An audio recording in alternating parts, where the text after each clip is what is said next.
Tell you why. There was a question I was about to ask Pastor Benny Hinn one time we were together. It escaped me, it escaped my mind. And I said I was going to ask him. And this is 37 years I've been preaching. And it's a question. Don't mind how I look. It's a question. It bothered me. Why do Christians die sick? I've seen all great. I was in Zambia last week. Miracles. I see it every week. I still see Christians that are not healed. So I was to ask Pastor Benny, because Catherine Kuma was one of the strongest healing ministers. She died in the hospital. Alexander Dowie, who was the protagonist and almost the pioneer of the Azusa revival, died on a wheelchair.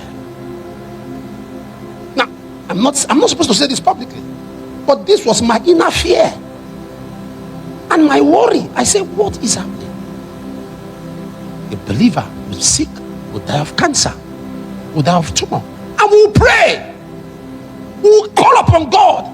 So I was getting worried, and I said I was going to ask Pastor Benny. One time I was sitting with Pastor Benny and there was a crowd. I wanted to ask him, but I didn't want to embarrass him, so I kept quiet.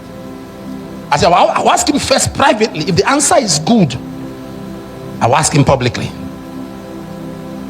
Until God answered me. God said, let me show you why. And I was shocked. So that's why many, you pray, they're still barren. You pray, they're still sick. See, many believers are carrying wounds.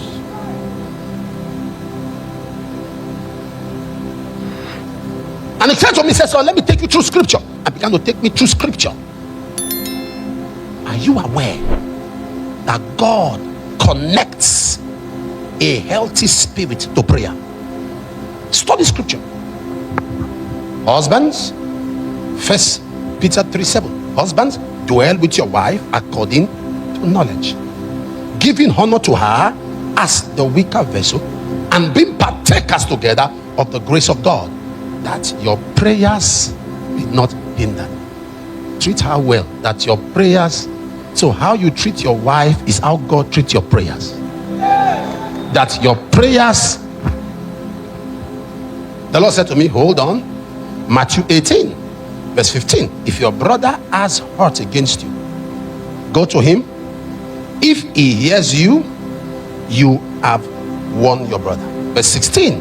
If he doesn't hear you, get another person, go with him. Verse 17. If he doesn't hear that person, come to the church. If he doesn't hear the church, treat him like an unbeliever. Verse 18. For whatsoever you bind on earth. So before you bind, go to your brother. The Lord showed me that. I said, oh. He said, son, James chapter 5, 16 and 17. Confess your fault one to another. Pray for one another, that you may be healed. For the effectual. So if there is a crisis between one another, the prayer will not be fervent. Hebrews chapter 12, from verse 14 to 15. It says, follow peace with all men and for holiness, without which no man shall see the Lord. 15. Looking diligently, lest any one of you fall of the grace of God. Let any root of bitterness. So the only thing that can stop you from seeing the Lord, bitterness. The Lord said, many of these ministers who you see son later fell sick, later got attacked. As they grew up in ministry, someone hurt them. Someone who they affected hurt them. Someone provoked them. They couldn't let go, but they were still anointed. Wounds.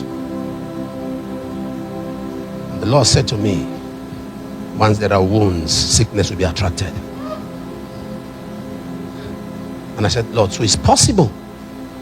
Because when are you sure you are ready for this conference? When you become a victim of what you are sent to cure, then your assignment is a mockery. When you become a victim of a problem you are sent to solve, then your mandate becomes a mockery. So the Lord said to me, wounds. There are a lot of people who are holding on to the wounds. Somebody hurts you. Someone broke your heart. Someone offended you. Someone said something against you. Someone humiliated you. Someone took advantage of you. Let it go. There is a greater promise. There's a greater blessing of God. Am I speaking here? The Bible said they wounded him and they left him half dead. He wasn't dead. What has not killed you cannot kill you. I said, what has not killed you cannot kill you. Let go and let God. There is a better promise based on the better covenant of God for your life. So let go of what man has done. Let go of what family has done. Let go of what colleagues have done. Let go of what a spouse have done. Let go of what a sibling has done. Let go and let God. Child of God, there is so much in God for you. There is so much in his kingdom for you. There's so much blessings piled up for you. There's so much opportunity in God for you. The devil can manipulate you.